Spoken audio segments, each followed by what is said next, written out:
La carta del abogado llegó un jueves de agosto cuando yo tenía 29 años. Era una carta de 4 páginas de un despacho en Guadalajara que yo nunca había escuchado nombrar, dirigida a mi nombre, con una precisión que me indicó que alguien había hecho el trabajo de encontrarme. No era una carta de deuda ni de trámite administrativo. Era una carta que empezaba con las palabras: en representación de los señores Miguel Ángel Vargas Ruiz y Carmen Ortiz de Vargas, sus abuelos paternos, nos dirigimos a usted para comunicarle lo siguiente. Mis abuelos paternos, los mismos que según mi madre llevaban 20 años sin querer saber nada de mí, los mismos que según mi madre habían decidido, cuando mis padres se separaron, que yo no era parte de su familia, porque mi madre era la responsable de la separación y ellos habían tomado partido por su hijo. Los mismos que yo había dejado de buscar a los 12 años, cuando mi madre me explicó que intentar contactarlos solo me iba a lastimar, porque ellos nunca iban a recibirme. Doblé la carta, la guardé en el bolso, salí de la oficina de correos, caminé 3 cuadras hasta el parque de mi colonia. Me senté en una banca, saqué la carta de nuevo, la leí completa, 4 páginas, sin saltarme nada, completa. Y cuando llegué a la última línea que decía, sus abuelos tienen 81 y 79 años respectivamente, y han esperado durante 20 años la posibilidad de conocerla, guardé la carta con las manos que no estaban completamente quietas y me quedé mirando el parque durante un tiempo que no me di. 20 años esperando. 20 años de una espera que yo no sabía que existía.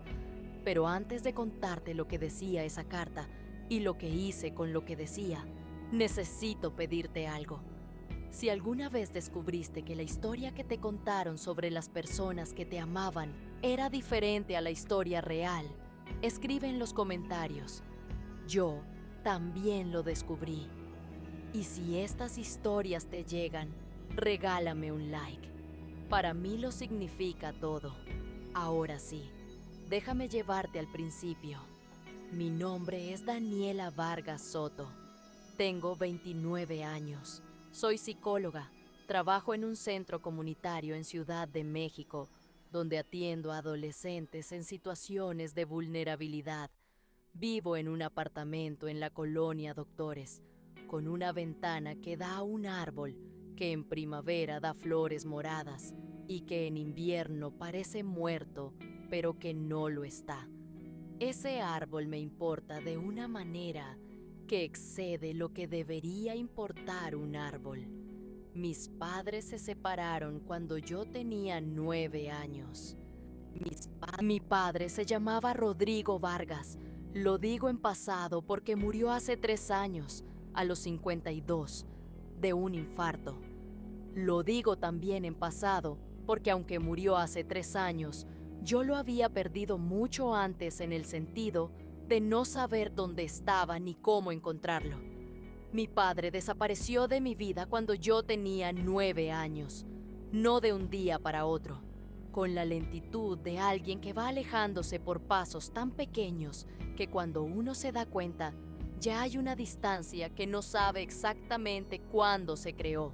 Llamaba al principio, luego llamaba menos, luego pasaban meses, luego un año.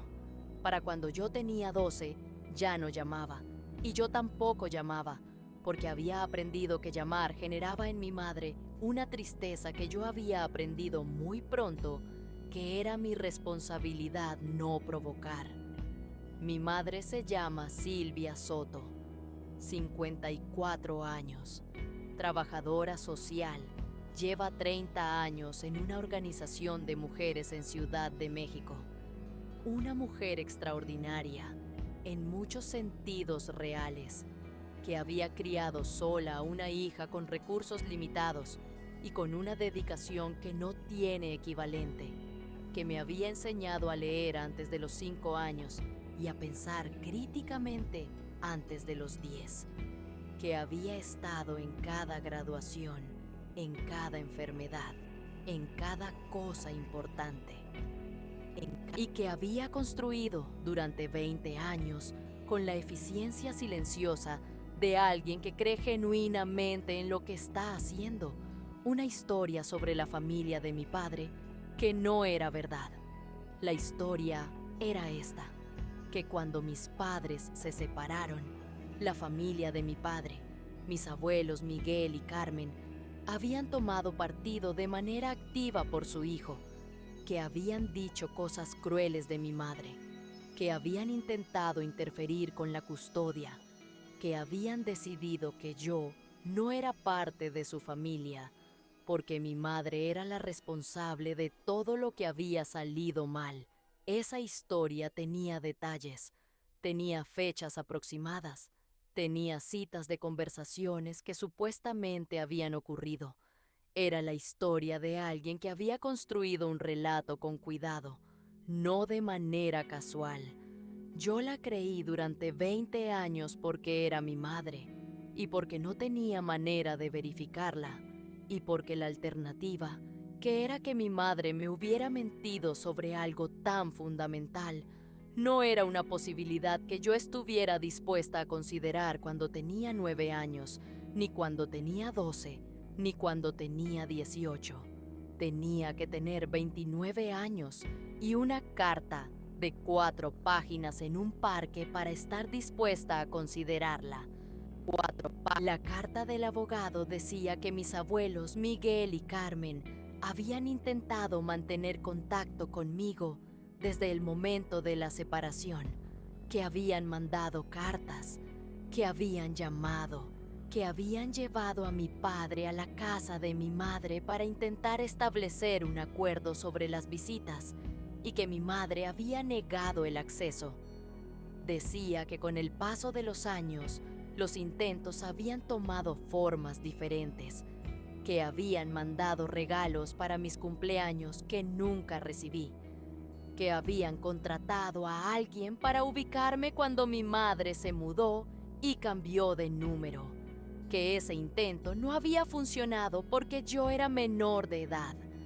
Decía que cuando mi padre murió 3 años atrás, mis abuelos habían quedado con escasa información sobre mí y con la determinación de hacer un último intento antes de que ya no pudieran hacerlo. Tenían 81 y 79 años. La última página incluía una nota personal de mi abuela Carmen, un párrafo escrito a mano con letra que el tiempo había hecho más irregular, pero no menos legible. Decía: Daniela, no sé lo que te contaron sobre nosotros, solo sé lo que nosotros vivimos, que fue buscar a nuestra nieta durante 20 años sin encontrarla. Si llegas a leer esto, sería el regalo más grande que pudiéramos recibir a esta edad. Pero si no quieres encontrarnos, lo entendemos también. Ya es suficiente con saber que estás bien. Tu abuela Carmen. Doblé la carta, la guardé en el bolso. Me quedé en la banca mirando el árbol de enfrente que no era el mismo de mi ventana, pero que tenía algo en común con él. La apariencia de algo que podría estar muerto, pero que no lo estaba. ¿Sabes lo que es leer una carta que te dice que 2 personas que creías que no te importaban pasaron 20 años buscándote? Lo que es entender en una tarde de agosto que la soledad que cargaste en ciertos momentos de tu vida no era tan completa como te habían hecho creer. Si lo sabes, cuéntame en los comentarios, porque hay un tipo de pérdida que no se llora en el momento en que ocurre, porque no sabes qué está ocurriendo. Se llora 20 años después en una banca de un parque, cuando una carta de 4 páginas te dice lo que no sabías.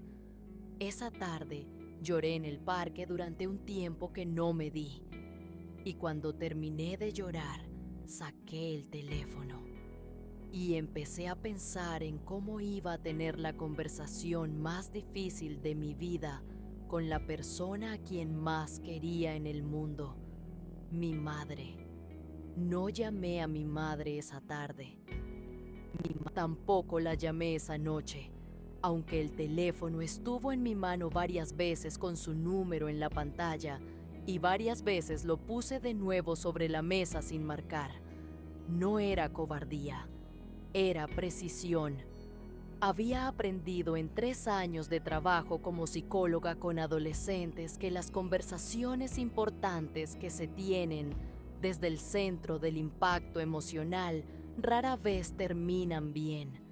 No porque la emoción no tenga lugar en las conversaciones difíciles, sino porque cuando la emoción es el único motor, la conversación termina siendo sobre la emoción y no sobre lo que necesita nombrarse. Yo necesitaba que la conversación con mi madre fuera sobre lo que necesitaba nombrarse. Esa noche leí la carta 3 veces más. No las 4 páginas completas. La nota de mi abuela Carmen. Ese párrafo a mano que no sabía si era la cosa más triste o la cosa más generosa que alguien me había escrito nunca. No sé lo que te contaron sobre nosotros. Solo sé lo que nosotros vivimos. Esa línea, esa distinción entre lo que te contaron y lo que nosotros vivimos.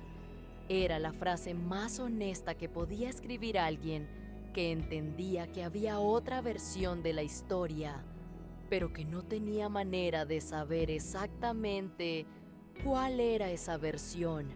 Mi abuela Carmen no acusaba a mi madre, no pedía que la creyera sobre mi madre. Solo ponía sobre la mesa que existían 2 versiones y que ella solo podía hablar de la suya.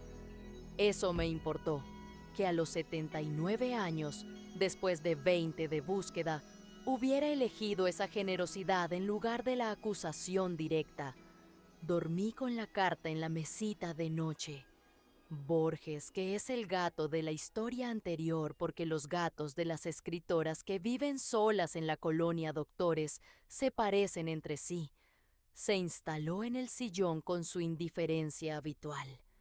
Al día siguiente fui al trabajo. Tuve 3 sesiones con adolescentes. En ninguna estuve completamente presente, de la manera que me exijo estar presente, aunque ninguno de los 3 lo notó, porque tengo suficiente experiencia para mantener la apariencia de presencia, aunque la mente esté dividida. Eso también es una habilidad aprendida en este trabajo y que no siempre me parece bien tener. A las 6 de la tarde, cuando terminó la última sesión y el centro comunitario quedó casi vacío, me quedé en mi consultorio con la puerta cerrada y llamé al número del despacho que aparecía en la carta. Contestó una asistente. Le expliqué quién era. Me dijo que el licenciado Mendoza estaba disponible y me pasó. El licenciado Mendoza tenía una voz tranquila y profesional. Me dijo que se alegraba de que hubiera llamado. Me preguntó si había leído la carta completa. Le dije que sí. Me preguntó si tenía preguntas. Tenía muchas. Le hice las que podía hacerse a un abogado. ¿Mis abuelos sabían que mi padre había muerto? Sí, dijo. Fueron al funeral. Fue la última vez que tuvieron información directa sobre la familia de su hijo. ¿Saben dónde vivo? Tienen la dirección de la oficina de correos donde le enviamos la carta, dijo.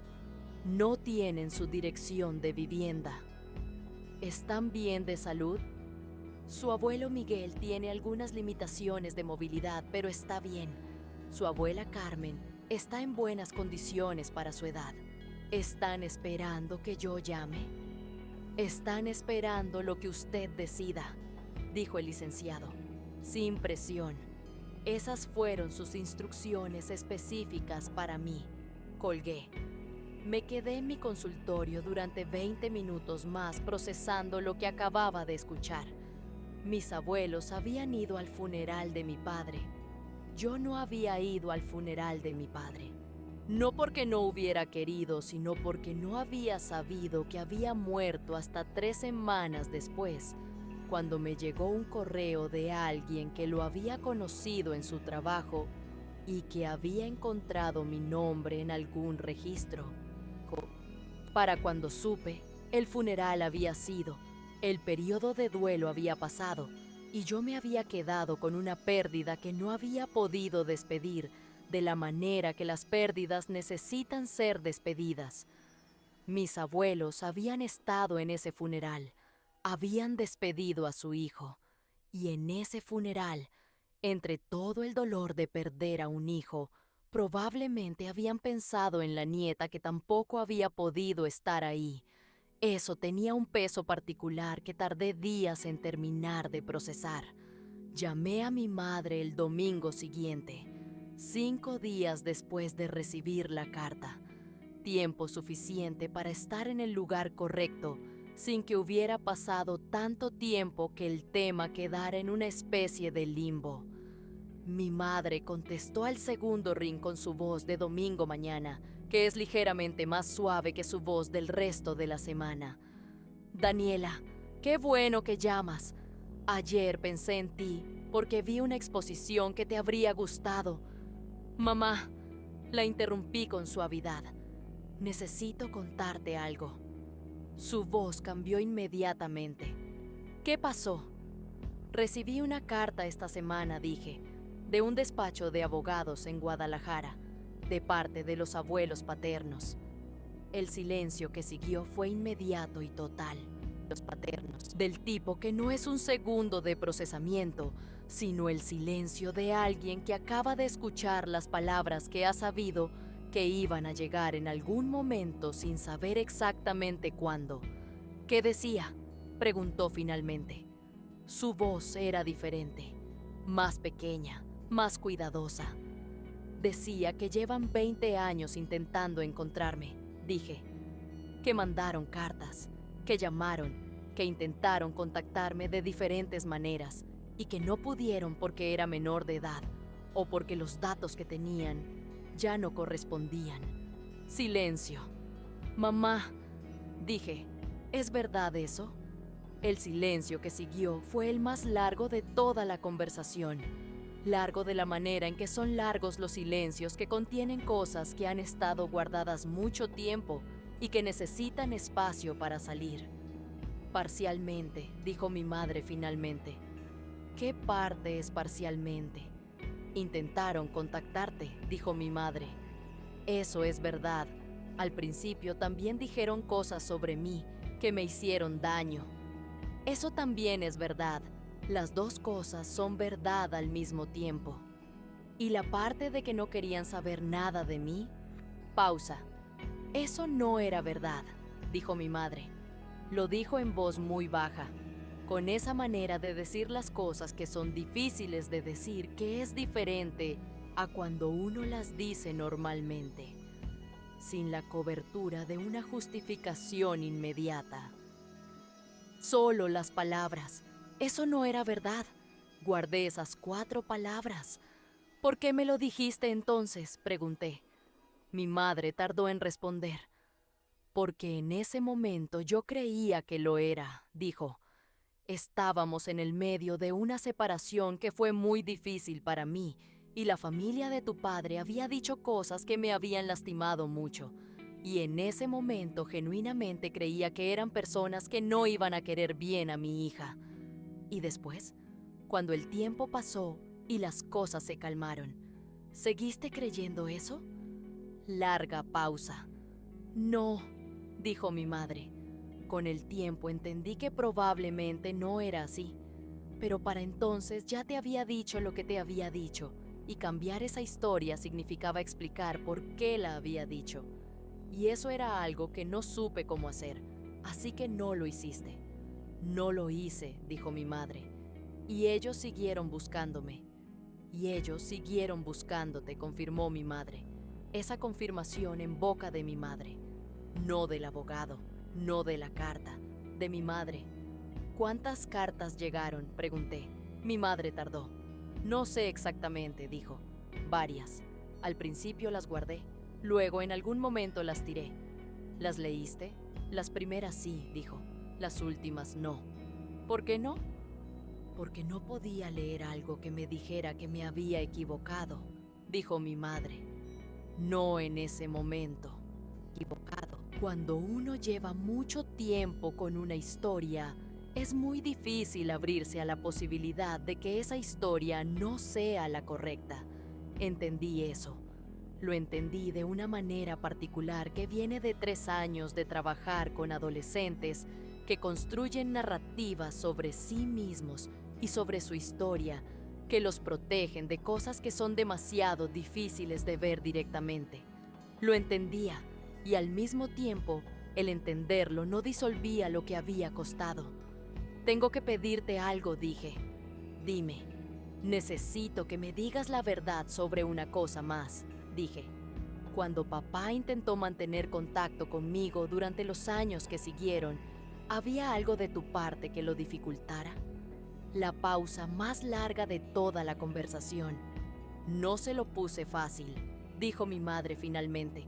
¿Qué significa eso? Significa que cuando él llamaba y yo contestaba primero, no siempre te lo decía, dijo. Y que a veces cuando había coordinaciones para que te viera, encontraba razones para que no resultaran. Lo escuché. No siempre, repitió mi madre. No era sistemático, pero pasó. Mi padre había muerto sin que yo lo viera en 10 años, y parte de eso, no todo pero parte, había tenido que ver con razones que yo nunca había conocido. Mamá, dije, necesito colgar ahora. No porque esté enojada, sino porque tengo mucho que procesar y necesito hacerlo antes de seguir hablando. Está bien, dijo mi madre. ¿Vas a llamarlos? Sí, dije. ¿Me vas a contar cómo son? Pensé en eso. Sí, dije. Te voy a contar. Colgué. Me quedé en el sillón de la sala durante un tiempo que no me di con el teléfono en la mano y el árbol de flores moradas visible por la ventana, aunque en ese momento era noviembre y el árbol no tenía flores, pero seguía siendo el mismo árbol y en primavera volvería a tenerlas. Llamé al despacho del licenciado Mendoza el lunes por la mañana y le pedí que transmitiera a mis abuelos que quería hablar con ellos. No dije cuándo, no dije de qué manera, solo que quería hablar. El licenciado me llamó 2 horas después. Su abuela Carmen pregunta si puede llamarle ella directamente, dijo. Si usted está dispuesta. Sí, dije. Me llamó esa misma tarde a las 5:40. El teléfono sonó con un número de Guadalajara que yo no tenía guardado y que reconocí porque el licenciado me lo había dado por si acaso. Contesté al primer ring. ¿Daniela?, dijo una voz. Era la primera vez que escuchaba esa voz, y sin embargo, había algo en ella que no era completamente extraño. No sé explicarlo con precisión. Es el tipo de cosa que uno siente antes de poder nombrarlo. Sí, dije. Abuela Carmen. Esas 2 palabras, abuela Carmen, las 2 primeras que le dije a esa mujer en 29 años de vida. El silencio que siguió duró 2 segundos. Luego mi abuela Carmen hizo algo que no esperaba. Se rió. No de manera alegre exactamente. De esa manera que tienen las personas cuando reciben algo que han esperado mucho tiempo y que cuando llega es tan real que lo único que sabe hacer el cuerpo es reírse para no hacer otra cosa. Daniela, dijo cuando terminó de reírse. Daniela, Daniela, Daniela. Solo mi nombre. 3 veces, con ese tono de quien está verificando que algo es real diciéndolo en voz alta. Aquí estoy, dije. Aquí estás, dijo ella. Hablamos durante 40 minutos. Mi abuela Carmen tenía una manera de hablar que era directa y cálida al mismo tiempo, sin los rodeos de alguien que está manejando la situación, con la franqueza de alguien que a los 79 años ha decidido que no hay tiempo para rodeos. Me contó cosas, no todas de una vez, las suficientes para esa primera llamada, Me contó que cuando mis padres se separaron, ella y mi abuelo Miguel habían dicho cosas en el calor de ese momento que habían lastimado a mi madre y de las cuales se arrepentían. Que ese arrepentimiento era real aunque hubiera llegado después de que el daño ya estaba hecho.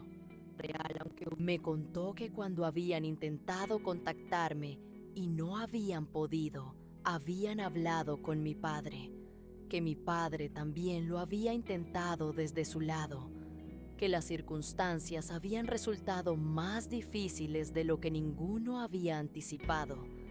Me contó que cuando mi padre murió, habían ido al funeral esperando encontrarme ahí, y que cuando no estuve, habían entendido que yo probablemente no sabía lo que había pasado, que eso había sido una de las cosas más difíciles de ese día. Abuela, le dije en algún momento de la conversación, me enteré de que papá había muerto 3 semanas después. El silencio de mi abuela Carmen tuvo un peso particular. Lo sabíamos, dijo. El licenciado nos dijo que probablemente no habías podido ir al funeral. Y eso fue algo que nos dolió de una manera que no tiene palabras exactas. A mí también, dije. Otro silencio, del tipo que no necesita llenarse porque lo que está en él es suficiente. ¿Puedo preguntarte algo?, dijo mi abuela. Sí, dije. ¿Cómo es tu vida? No los detalles, solo cómo es. Pensé en eso. Es buena, dije. Es una vida que construí sola en gran parte, que tiene personas que importan, que tiene trabajo que me importa, que tiene un árbol que en primavera da flores moradas y que en invierno parece muerto pero que no lo está. Mi abuela Carmen tardó un momento. Eso último, dijo, lo del árbol. ¿Sí? Es exactamente lo que esperaba que dijera mi nieta, dijo. No respondí de inmediato. Me quedé con esa frase, lo que esperaba que dijera mi nieta. Esta mujer me había seguido la vida desde los 12 años. Había leído lo suficiente de mí a través de lo que el abogado le había podido conseguir para tener una expectativa de cómo hablaría. Y lo que yo había dicho correspondía con esa expectativa. Eso decía algo sobre quién era yo independientemente de lo que me habían o no habían contado. ¿Cómo está el abuelo Miguel?, pregunté. Mi abuela se rió de nuevo, esa misma risa de antes. Aquí está, dijo. No se ha separado del teléfono desde que el licenciado le dijo que ibas a llamar. ¿Puedo hablar con él? Hubo un movimiento al otro lado de la línea, el sonido de una mano pasando el teléfono a otra. Luego una voz diferente, más grave, con esa manera particular de hablar que tienen los hombres mayores que han pasado mucho tiempo en silencio y que cuando hablan eligen las palabras con cuidado porque saben que cada una importa. Daniela, dijo mi abuelo Miguel. Abuelo, dije. Otro silencio de esos que contienen cosas que no tienen forma de palabra. ¿Estás bien?, preguntó finalmente. Estoy bien, dije. ¿Y usted? Ahora sí, dijo. Bien, dije. 2 palabras. Ahora sí. Hablé con mi abuelo Miguel durante 20 minutos. Era diferente a mi abuela Carmen, más callado, más de los silencios que de las palabras. Pero los silencios eran buenos, del tipo que solo existen entre personas que ya se entienden aunque se acaben de conocer. Me preguntó por mi trabajo. Le conté. Me escuchó con esa atención que tienen las personas que genuinamente quieren entender lo que les están diciendo. Cuando terminé, me dijo, eso es importante. Lo que haces es importante, no como halago, como observación de alguien que lo pensó y llegó a esa conclusión. Lo sé, dije. Bien, dijo, que lo sepas tú es lo que importa. Fui a Guadalajara 3 semanas después de esa llamada. El vuelo dura 40 minutos. El mismo vuelo de 40 minutos de la historia anterior. porque Guadalajara está a 40 minutos de Ciudad de México y porque las historias de las personas que se separaron de sus familias en esta ciudad a veces se resuelven en ese mismo vuelo de 40 minutos.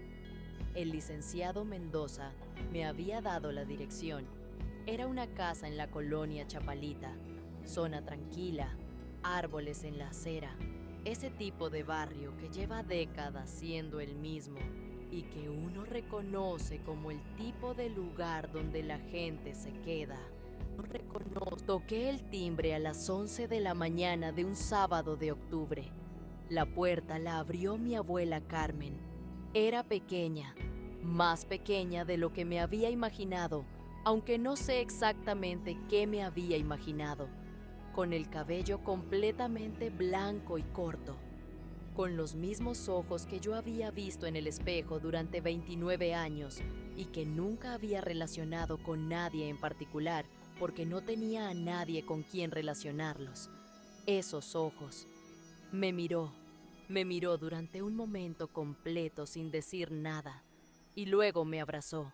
No fue el abrazo de alguien que acaba de conocer a alguien. Fue el abrazo de alguien que lleva 20 años esperando hacer ese gesto y que cuando finalmente puede hacerlo, lo hace con toda la verdad acumulada de ese tiempo. Yo lo recibí con toda la verdad acumulada del mío. No sé cuánto tiempo estuvimos así en la puerta. Lo suficiente para que una vecina que pasaba por la acera hiciera el gesto discreto de quien entiende que está pasando algo importante y que su trabajo es simplemente seguir caminando. Adentro, sentado en el sillón de la sala con esa limitación de movilidad que el licenciado había mencionado, pero con una presencia que llenaba el espacio de todas formas, estaba mi abuelo Miguel. Me vio entrar. Se levantó del sillón con el esfuerzo visible de alguien que no se levanta fácilmente, pero que había decidido que ese momento no lo iba a recibir sentado. Se paró frente a mí. «Tienes los ojos de tu padre», dijo. «Lo sé», dije. «Son buenos ojos», dijo. Me abrazó también, más brevemente que mi abuela Carmen, con esa economía del gesto que tenía en todo, pero real. Pasé el día en esa casa. Mi abuela Carmen cocinó un caldo de res que olía a algo que no había olido antes, pero que al mismo tiempo olía a algo que debería haber olido toda mi vida. Me mostró fotos de mi padre de niño que yo nunca había visto, fotos de la familia en reuniones de las que yo no había sido parte, y una foto guardada en un álbum con cuidado particular de cuando yo tenía 9 años, que mi padre les había mandado el último año antes de que el contacto se cortara completamente. Me veo seria en la foto, con esa expresión de los niños que ya saben demasiado para su edad. Mi abuela Carmen la señaló. «Siempre pensé que en esa foto estabas pensando algo importante», dijo. «¿Qué cree que estaba pensando?» Lo pensó un momento. «Que ibas a estar bien de todas formas», dijo. «Aunque no supieras todavía cómo». Tenía razón. No lo sabía todavía cómo, pero lo estaba. Al final del día, cuando ya era tarde y el sol de octubre en Guadalajara se ponía con esa luz particular que tienen los finales del día en esa ciudad, mi abuelo Miguel me preguntó algo desde su sillón. «¿Vas a volver?» «Sí», dije. «¿Cuándo?» «Pronto», dije. «Y seguido», asintió. «Una vez, con la economía de quien no necesita más confirmación que esa». Han pasado 6 meses desde ese sábado de octubre. He vuelto a Guadalajara 4 veces. Mis abuelos han venido a Ciudad de México 2 veces, con la logística que requiere mover a 2 personas mayores de 80 años, pero que resultó ser logística manejable con la voluntad suficiente. La última vez que vinieron, en marzo, llegaron justo cuando el árbol de mi ventana estaba en su momento de más flores. flores moradas que cubrían las ramas con esa generosidad que tienen los árboles cuando llega su momento. Mi abuela Carmen lo vio desde la ventana del departamento y me preguntó cómo se llamaba. No sé cómo se llama, dije. Solo sé que en invierno parece muerto y que en primavera vuelve. Mi abuela me miró. Como algunas personas, dijo. Sí, dije, como algunas personas. Mi madre y mis abuelos no se han visto. No sé si eso vaya a ocurrir algún día. Hay cosas que requieren más tiempo del que ha pasado y más voluntad de las partes de la que todavía existe. Y no lo voy a forzar. No es mi trabajo forzarlo. Lo que sí ocurrió fue una conversación entre mi madre y yo, hace 2 meses, donde por primera vez hablamos de todo esto con la profundidad que merecía. Fue una conversación larga y difícil y real, del tipo que deja a las dos personas agotadas pero en un lugar diferente al que estaban antes de tenerla. Al final de esa conversación, mi madre me dijo algo que guardo. Me dijo que lo que había hecho le pesaba, no como disculpa estratégica, como la constatación honesta de alguien que ha llegado a un lugar donde puede ver con claridad lo que antes no podía ver. Me dijo que esperaba que los años que venían pudieran tener algo que los 20 anteriores no habían tenido. ¿Qué cosa?, le pregunté. La verdad completa, dijo. Sí, dije. Eso espero también. Mi nombre es Daniela Vargas Soto. Tengo 29 años. Soy psicóloga. Vivo en la colonia Doctores. Tengo abuelos en Guadalajara que llevan 6 meses siendo parte de mi vida después de 20 años de búsqueda. Y aprendí, con una carta de 4 páginas en una banca de un parque un jueves de agosto, que las personas que te buscan durante 20 años merecen que tú las busques de vuelta, aunque llegues tarde, aunque el árbol haya pasado muchos inviernos sin flores. En primavera siempre vuelven. Gracias por quedarte conmigo hasta el final. Escribe en los comentarios qué momento te golpeó más fuerte.